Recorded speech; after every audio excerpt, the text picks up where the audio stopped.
झारखंड के पूर्व मुख्यमंत्री चंपाई सोरेन ने नई दिल्ली में आयोजित होने वाले जनजाति सांस्कृतिक समागम में शामिल होने जा रहे सैकड़ों लोगों के जत्थे को आज टाटानगर रेलवे स्टेशन से रवाना किया। जनजाति सुरक्षा मंच के बैनर तले 24 मई को लाल किले में आयोजित इस समागम में देशभर से लाखों आदिवासी समाज के लोगों के जुटने की संभावना है। इस मौके पर चंपाई सोरेन ने कांग्रेस पर तीखा हमला बोलते हुए कहा कि कांग्रेस ने कभी आदिवासियों और मूलवासियों का भला नहीं चाहा। उन्होंने आरोप लगाया कि झारखंड आंदोलन के दौरान कांग्रेस सरकार ने आदिवासियों पर लाठीचार्ज और गोलियां चलवाने का काम किया। उन्होंने कहा कि अगर कांग्रेस वास्तव में आदिवासियों की हितैषी होती तो 1961 की जनगणना में आदिवासी धर्म कोड को नहीं हटाया जाता। साथ ही उन्होंने बाबा कार्तिक उरांव द्वारा संसद में पेश किए गए डिलिस्टिंग प्रस्ताव का भी जिक्र किया और कहा कि कांग्रेस सरकार ने ईसाई मिशनरियों के दबाव में उस प्रस्ताव को ठंडे बस्ते में डाल दिया। चंपाई सोरेन ने बताया, आदिवासी समाज की संस्कृति, परंपरा और अस्तित्व की रक्षा के लिए डिलिस्टिंग जरूरी है। भाजपा आदिवासी समाज के विकास और सम्मान के लिए लगातार काम कर रही है। पूर्व मुख्यमंत्री ने कहा कि भाजपा सरकार ने आदिवासी विद्यार्थियों के लिए एकलव्य स्कूल खोले, भगवान बिरसा मुंडा की जयंती को जनजातीय गौरव दिवस घोषित किया और पीएम जनमन योजना जैसी कई योजनाएं शुरू की। उन्होंने ये भी कहा कि भाजपा शासनकाल में पहली बार एक आदिवासी महिला देश के सर्वोच्च संवैधानिक पद तक पहुंची। झारखंड कांग्रेस द्वारा जनजाति सांस्कृतिक समागम के बहिष्कार की अपील पर प्रतिक्रिया देते हुए चंपाई सोरेन ने कहा कि आदिवासी समाज अपनी संस्कृति और परंपराओं को बचाने के लिए जागरूक हो रहा है, जिसे कांग्रेस पचा नहीं पा रही है। 24 मई को नई दिल्ली के लाल किले में आयोजित होने वाले इस विशाल जनजाति सांस्कृतिक समागम में केंद्रीय गृह मंत्री अमित शाह समेत कई बड़े आदिवासी नेता शामिल होंगे। आज पूरा देश में, भारतवर्ष में जो भगवान बिरसा मुंडा 150वां हो गया और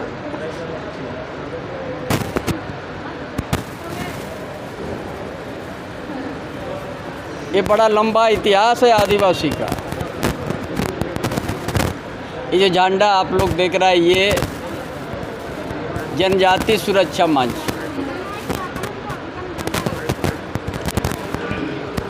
और दिल्ली यही स्टेशन से हजारों संख्या में दिल्ली जाके आदिवासी सांस्कृतिक समागम उनमें भाग लेने के लिए कि आज तक भारत आज़ाद होने के बाद इस तरह का कार्यक्रम ये पहली बार है जो वहाँ लाखों की संख्या में आदिवासी जुटेंगे पूरा भारतवर्ष का।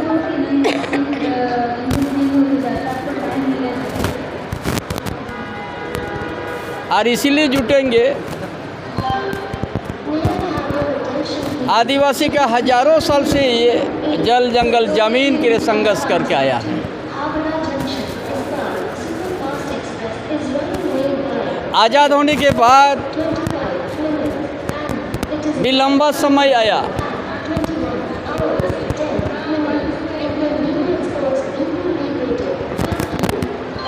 और इस लंबा समय में बहुत लंबा समय ये इस आज़ाद होने का कांग्रेस ने राज चलाया देश में। कांग्रेस ने आदिवासी का अस्तित्व को मिटाने का ही काम किया। कभी आदिवासी का भावना, आदिवासी का संघर्ष, आदिवासी का रूढ़ी प्रथा परंपरा उनका पर कभी सोचा नहीं।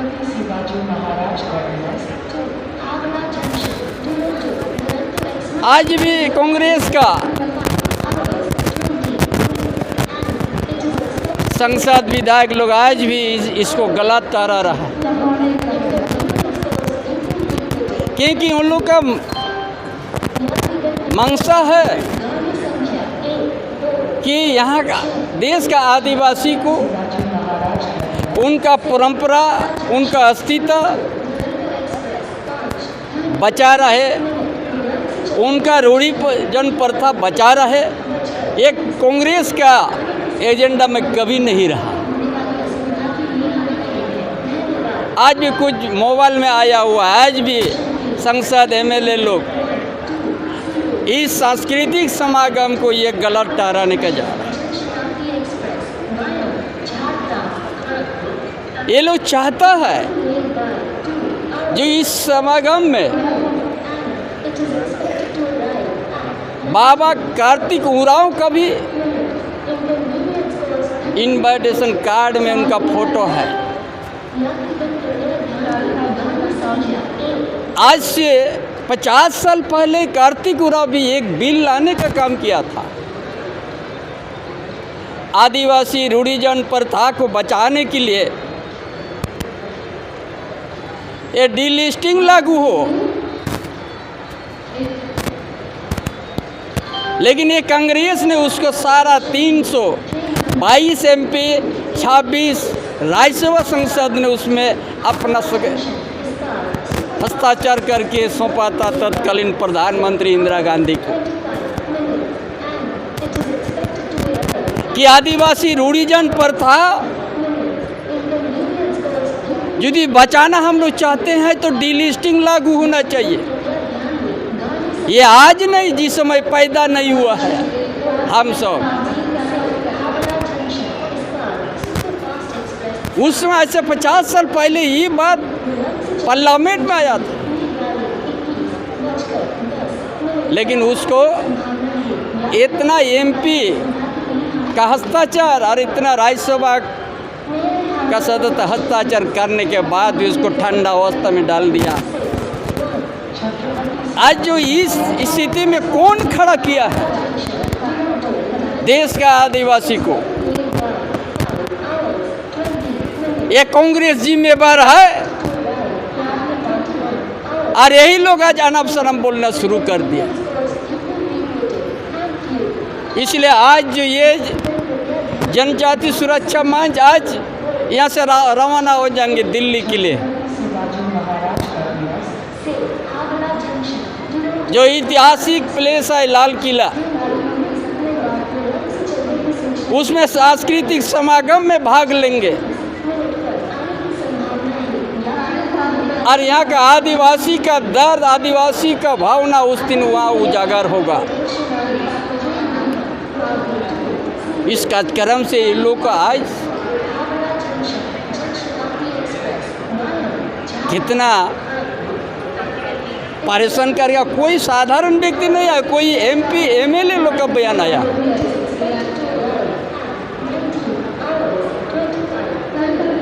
इसीलिए आदिवासी का एक अलग कलम था,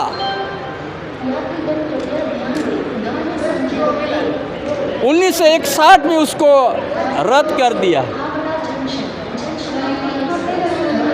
आज इस स्थिति में आदिवासी को खड़ा कर दिया। भारत आज़ाद होने के बाद उसका सारा जिम्मेवार भाई ये कांग्रेस पार्टी। अरे ही आज भारतीय जनता पार्टी उस दिन को याद करा दे रहा है जो आज भगवान बिरसा मुंडा का संघर्ष और 150 साल हो गया। और इस दिन में आज दिल्ली का ऐतिहासिक जगह जहां लाल किला मैदान पर एक आदिवासी का सांस्कृतिक समागम, उसमें लाखों के संख्या में वहां पर पहुंचेंगे आदिवासी सभी प्रदेश से। और इस चीज़ को बर्दाश्त नहीं कर सक रहा है।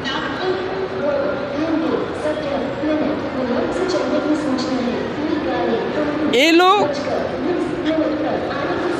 अगर आज से 1967 साल में अगर डीलिस्टिंग जो बाबा कार्तिक उरांव का जो बिल आया था और 322 एमपी 26 राज्यसभा संसद जो हस्ताक्षर किया था, अगर उस समय अगर उस सरकार थोड़ा भी आदिवासी का हित में सोचते तो उसको ठंडा अवस्था में नहीं डालते। इसीलिए आज हर स्टेशन में इसी तरह का हजारों के संख्या में है। और हम भी उसी समागम में शामिल होने के लिए जा रहा हूँ कि अस्तित्व को बचाना है, आदिवासी परंपरा को बचाना है, रूढ़िजन प्रथा को बचाना है, जो वर्षों से हमारा पूर्वजों ने हजार साल पहले से लड़ाई लड़ते लड़ते जल जंगल ज़मीन का बाद और अपना अस्तित्व को बचाने के लिए खून का नदी बहाया। और इसीलिए यहाँ CNT एक भी है, SPT एक भी है, विल्किंसन रूल भी है।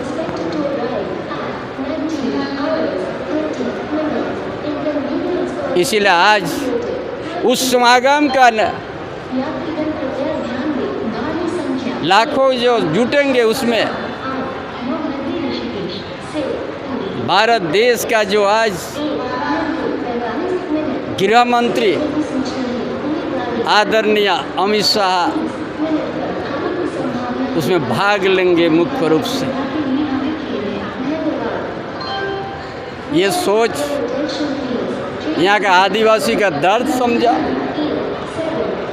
वर्षों से हर क्षेत्र में संघर्ष हुआ, चाहे झारखंड क्षेत्र में हो, चाहे उड़ीसा में हो, चाहे बंगाल में हो, चाहे मध्य प्रदेश हो, चाहे छत्तीसगढ़ में हो, चाहे हर जगह में, ताकि इस परंपरा को जीवित रहे देश के अंदर में, इन भाषा सांस्कृतिक जीवित रहे और इसका उत्थान हो। आज इसी राज्य का हम, इस झारखंड प्रदेश का ही हम आप 2 लाइन हम बताएंगे। जब देश में भारतीय जनता पार्टी का सरकार बना केंद्र में, भाई नरेंद्र मोदी का नेतृत्व में, ये 11 साल के अंदर में आदिवासी युवा को, आदिवासी विद्यार्थी को शिक्षित करने के लिए 88 एकलव्य आवासीय विद्यालय स्वीकृत करके 50-60 भी चालू हो गया, बाकी भी शुरू होने जा रहे। लेकिन कांग्रेस बहुत लंबा समय राज्य का केंद्र हो गया, सिर्फ 13 था इस प्रदेश में। अभी देश का यदि आप एकलव्य आवासीय विद्यालय का आप चर्चा कीजिएगा, 700 कितना है। कभी आदिवासी के प्रति में, शिक्षा के प्रति इस कांग्रेस पार्टी ने कोई उनका एजेंडा नहीं रहा। यहाँ का विद्यार्थी को शिक्षा, अच्छा शिक्षा की व्यवस्था कोई किया है तो भारतीय जनता पार्टी, देश का प्रधानमंत्री माननीय भाई नरेंद्र मोदी ने किया। ये छिपा हुआ बहुत नहीं, हम झूठा आंकड़ा हम आप लोग के सामने नहीं रख रहा। वो भी लंबा समय हो तो 60-65 साल 70 साल राज किया, 13 से ज़्यादा नहीं था इस प्रदेश में। इसीलिए आज ये समागम में जाने के लिए और इस कार्यक्रम को इसी कांग्रेस, इसी तरह का व्यक्ति जो कांग्रेस का कभी आदिवासी का हित ऐसे नहीं हुआ, जनजाति का हित ऐसे नहीं हुआ, इन्हीं लोग का बयान उसका विरोध में आ रहा है। एक दिन ऐसा विचार करने वाला पार्टी को एक दिन आदिवासी क्षेत्र में या किसी क्षेत्र में खड़ा होने के लिए जगह नहीं मिलेगा। लाखों के संख्या में इस प्रदेश से लेके हर प्रदेश से जा रहा है। आज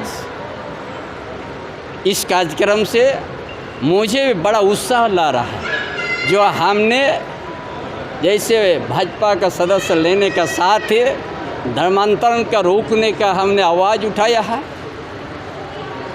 डीलिस्टिंग को लागू करने का आवाज़ उठाया हमने, आज उसका करीब हम लोग पहुंच जा रहा है कि इस परंपरा रूढ़ी जन प्रथा को कैसे बचाएंगे, परंपरा को और कोई बचाएगा तो ये वर्तमान केंद्र सरकार ही बचाएगा। इसीलिए बड़ा उल्लास के साथ आज आप जो झंडा है जनजाति सुरक्षा मंच आज दिल्ली के लिए रवाना, इसीलिए जो लोग इसका विरोध में अपना विचार दे रहा है, एक दिन यही जनजाति सुरक्षा मंच और आदिवासी का विभिन्न संस्था से उसको मुंह तोड़ जवाब मिलेगा। जोहार।